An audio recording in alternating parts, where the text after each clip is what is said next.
तर मंडळी चला आज रत्नागिरी फिरायला जाऊयात. हे बघा, हे घर आहे शेतातलं, गोकुळ नावाचं. उघडा दरवाजा, उघडा. स्वागत करायला इथं कोणीतरी थांबलेलं आहे. शिवानीताईंचं कोकणातलं हे फार्म हाऊस आहे, जिथं गणपतीला सगळी भाऊकी गोळा होते. जवळपास 30-40 जण असतात आणि मिळून मिसळून गणेशोत्सव मोठ्या आनंदाने साजरा करतात. बहुत प्रोटीन वाली मुंगी आहे. दादा काजू काढतायत हे सगळे.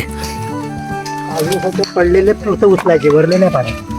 असं का काढायचे नाहीत का हाताने? त्याला मग ते हे ना पडतात नाही, हे ना हा त्याला लागणार आहे. हा. काजू खाली येतो. काय काजूचं फळ आहे, हा. वरचा भाग असतो, काजू याला खाली असतो. बर. घराच्या अवतीभोवती एक सुंदर बगीचा आहे, जिथं फक्त फुलंच नव्हे तर फळं आहेत, पालेभाज्या आहेत, कोबी दिसत आहे, कारल्याचे रोपटे दिसत आहेत, वेली दिसत आहेत आणि बरंच काही आहे. अगदी ते सुंदर सुंदर टमाट्याचं झाड सुद्धा होतं. म्हणजे घरात जे काही लागतं ते सर्व काही इथंच उगवलं जातं. दुसऱ्या दिवशी सकाळी उठून आम्ही रत्नागिरीतील नांदेवडे गावाजवळच्या कराटेश्वर मंदिरात गेलो.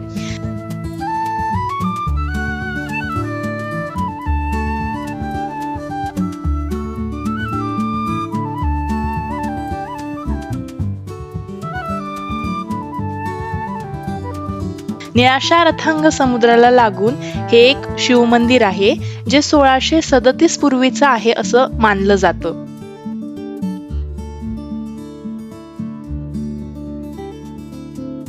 तिथूनच जवळ जय विनायक टेम्पल आहे.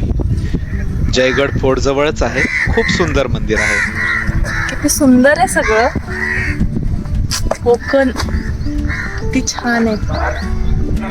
हे गणपती मंदिर जे आहे ते इतकं सुंदर असं निसर्गरम्य वातावरणात ठेवलेलं आहे.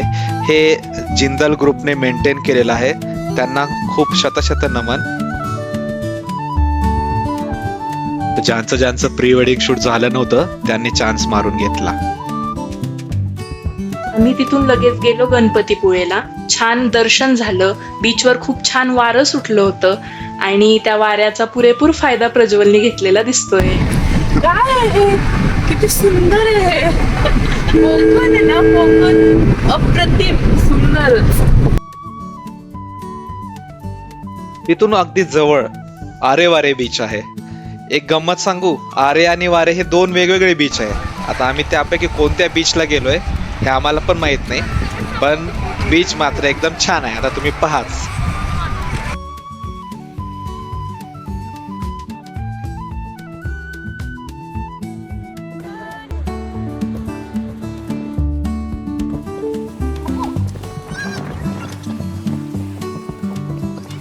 बीच वरती बॉक्स क्रिकेट खेळायची मजा तर अगदीच वेगळी होती.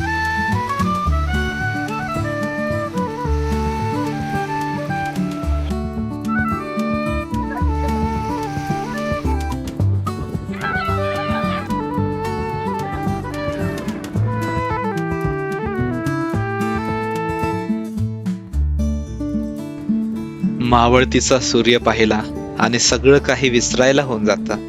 खूप शांत झालं मन. आणि आता ह्या अनुभवानंतर आम्ही घरी निघणार. घरी गेल्यानंतर काकूंनी काजू करीचा बेत आखला होता. सकाळी काढलेले काजू आणि त्याची करी. वाह, काय छान बेत आहे. तांदळाचं पीठ आणि पाणी आहे का? दुसऱ्या दिवशी सकाळी उठल्यावर आम्ही चुलीवरती घावन बनवले आणि त्यासोबत नारळाच्या चटणीचा आस्वाद घेतला.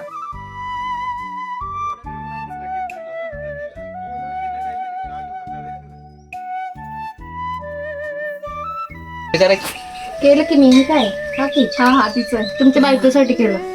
ते नाही म्हणत. बॅक टू ब्लॉग सांगा.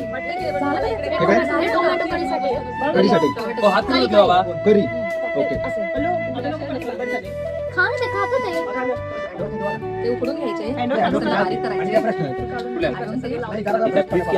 दुपारच्या जेवणाला कोकणी अस्सल मेजवानी होती.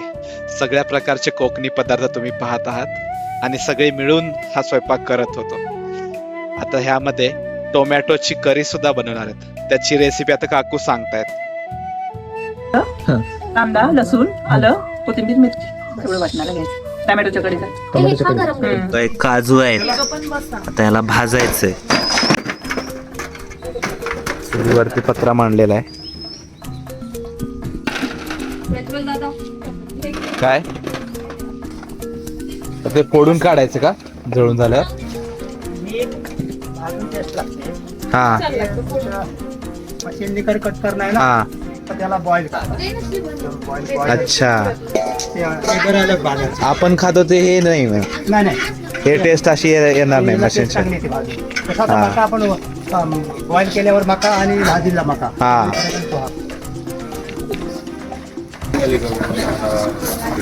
हे बघा ऑडियन्स सगळं.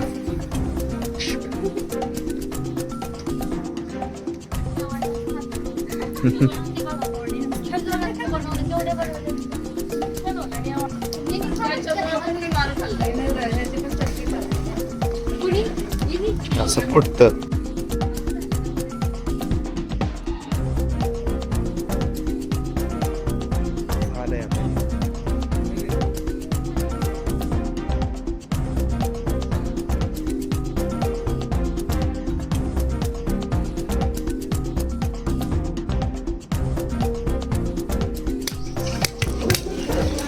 फुटतोय का मग काजू? फुटतोय ना.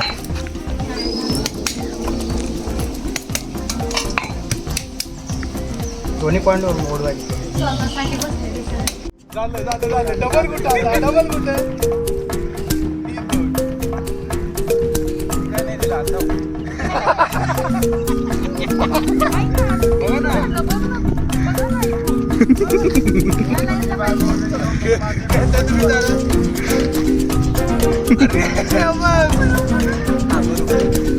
हा बरोबर आहे. खेळा खेळा.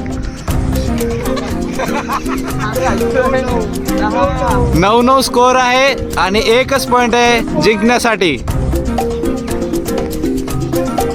विनिंग पॉइंट आहे.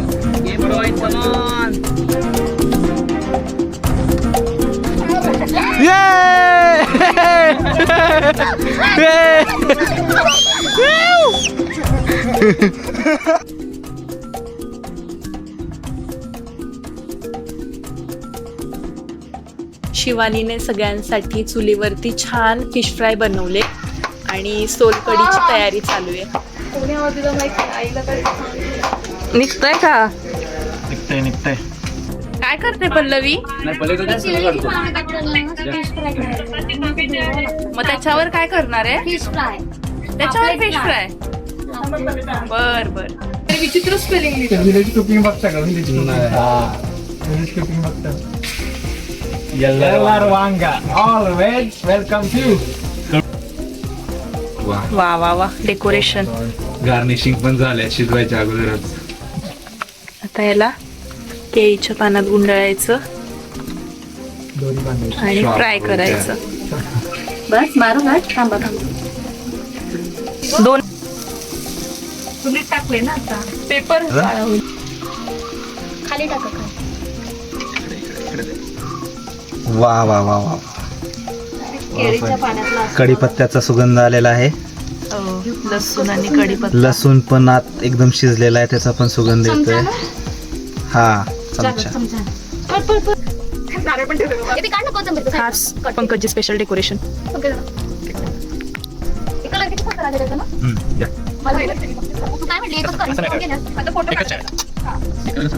वा निघाले ना आता. हे काटे नाही. टेस्ट कर. हे टेस्ट कर. ह्या काटे नाही. वा आळू खा. काटा आहे का नाही बघून खा. काटा नाही. एकदम विरघळून गेले. खूप छान आहे. लसणाची क्रेडिट गोज टू पल्लवीजी. Secret super.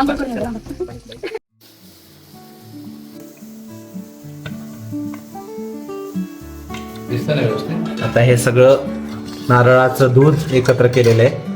याच्यामध्ये आलं पण टाकलेलं आहे ना. आलं मिरची. आणि हा मेन पार्ट कोकमचा काय आगळ.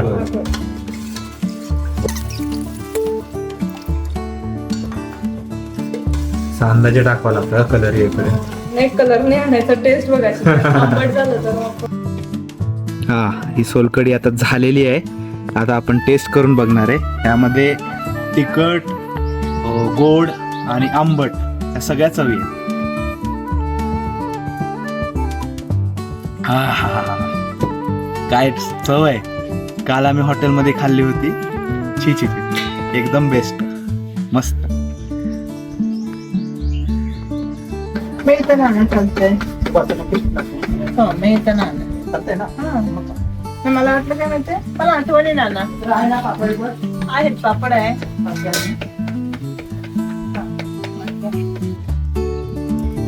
मी केली फुगायचं, मला काय माहित नाही. दम देते बघा भाकरीला फुगवण्यासाठी. हे मगाशी कशी गोल गोल फुगली बघितली? जेव्हा व्हिडिओ असतो ना समोर तिला मोबाईल, माहितीये. ती लाजती भाकरी. लाजल्यासारखी.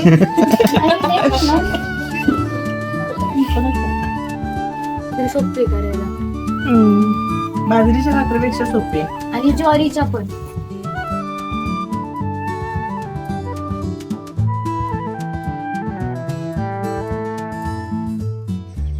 एवढी रेती आल्या त्याच्याबरोबर पंगत वाढलेली आहे. माझं ताट आहे तुझं. वा वा वा वा. चला सगळ्यांनी चालू करा. सोलकढी.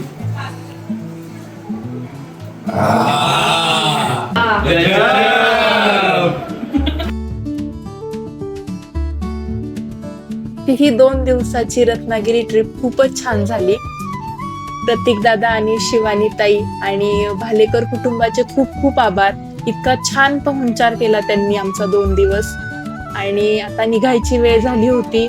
निघण्याची अजिबात इच्छा नव्हती. 2 दिवस राहिलो, पण असं वाटत होतं की 8 दिवसाचा विरंगुळा मिळालाय. हे देवरुख गाव कायम लक्षात राहील. खूप छान वाटलं.